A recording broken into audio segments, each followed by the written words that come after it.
Welcome back again students. SCV solution chapter 5 exercises question 30 Newton's laws of motion.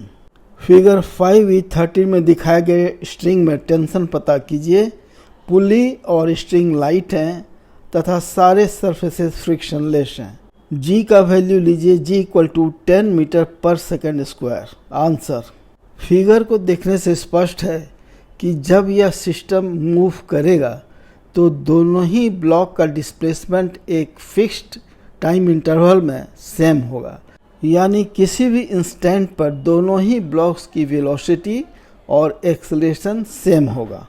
Of course हम लोग magnitude की बात कर रहे हैं।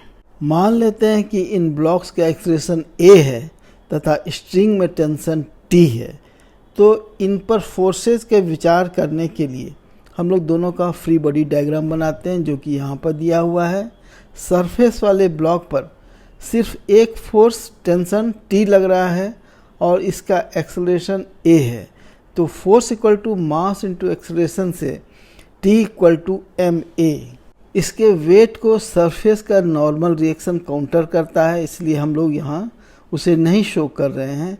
अब हैंगिंग ब्लॉक्स पर आते हैं। इस पर फोर्सेस हैं, वेट mg, नीचे की ओर टेंशन T, ऊपर की ओर इसका एक्सेलरेशन a नीचे की ओर है।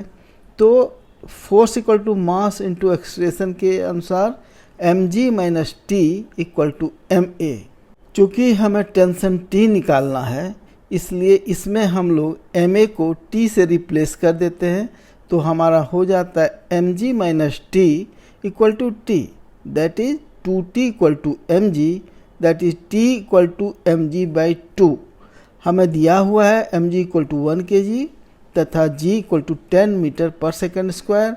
वैल्यू पुट करने पर हमें आता है tension T equal to 10 by 2 equal to 5 newton, अर्थात इस सिस्टम में स्ट्रिंग में टेंशन 5 न्यूटन होगा।